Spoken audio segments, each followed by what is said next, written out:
चिन्मय प्रभु की जमानत याचिका पर जो सुनवाई है, कोर्ट में चिन्मय का पक्ष रखने नहीं पहुंच सके वकील।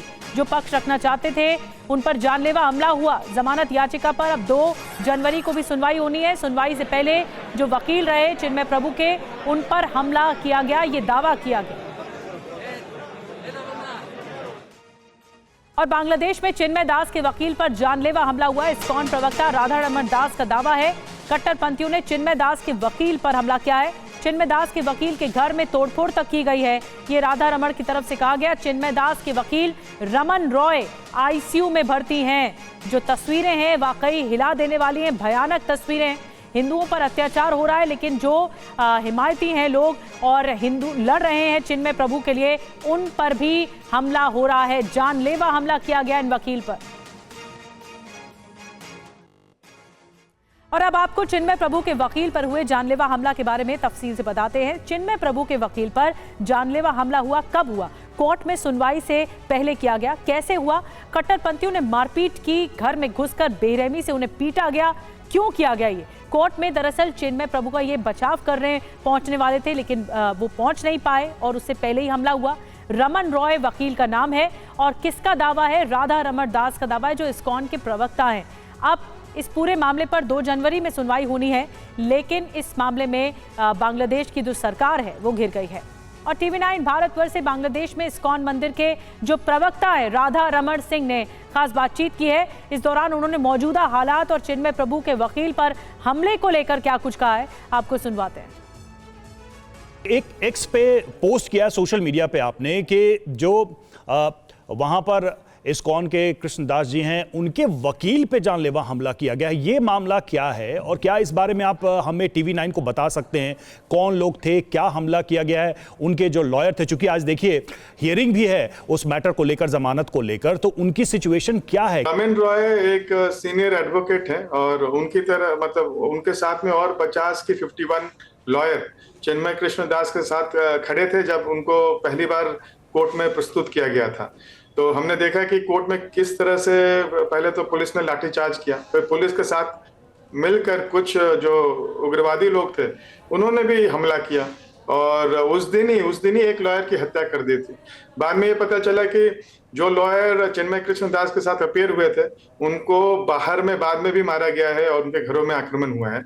उसमें से रमन रॉय ये भी एक सीनियर एडवोकेट है, तो उनके घर में भी आक्रमण करके इतनी बुरी तरह से पीटा है कि वो अभी आईसीयू में है। ये लास्ट वीक ही उनको पीटा था, लेकिन अभी आईसीयू में और बहुत सीरियस है।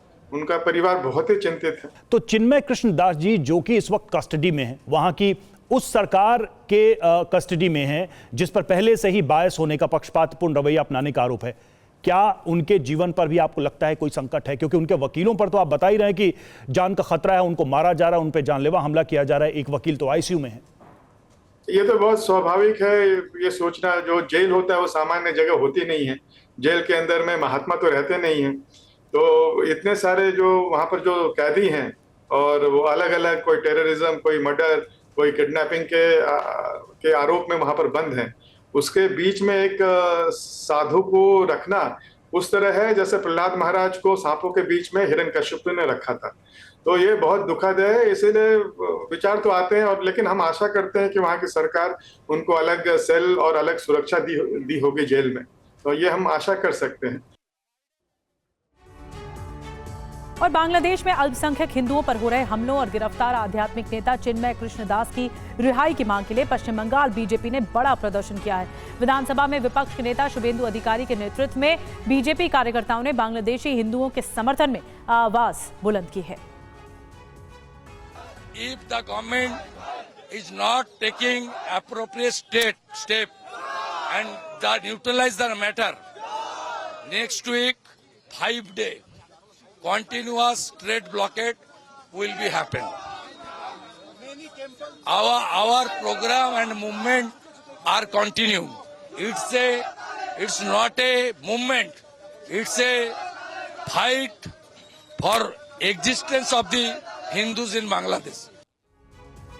और इस बीच हिंदुओं में अत्याचार के विरोध में देश दुनिया में प्रदर्शन हो रहे हैं। वहीं पश्चिम बंगाल की जो मुख्यमंत्री ममता बनर्जी ने भारत सरकार से इस मुद्दे को यूनाइटेड नेशंस में ले जाने की मांग की है।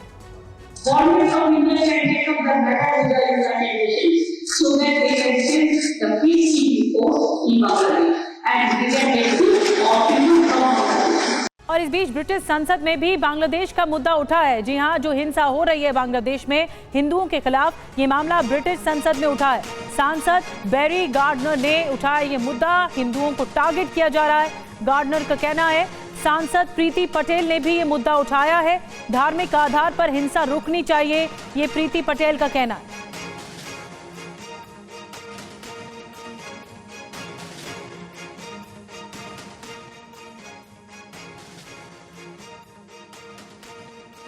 तो ब्रिटिश संसद में भी ये मुद्दा उठा है और प्रीति पटेल की तरफ से जो है, उनकी तरफ से कहा गया कि धार्मिक आधार पर हिंसा रुकनी चाहिए बांग्लादेश में। ब्रिटिश जो संसद है वहां पर बांग्लादेश में हिंसा का मुद्दा उठाया है। बैरी गार्डनर जो सांसद हैं उनकी तरफ से ये मुद्दा आगे बढ़ाया गया है। हिंदुओं को कैसे टारगेट किया जा रहा है, लगातार हिंदुओं को निशाने पर लिया जा रहा है, हिंदुओं के खिलाफ बर्बरता हो रही है, ये तमाम बातें ब्रिटिश संसद में गूंजी हैं।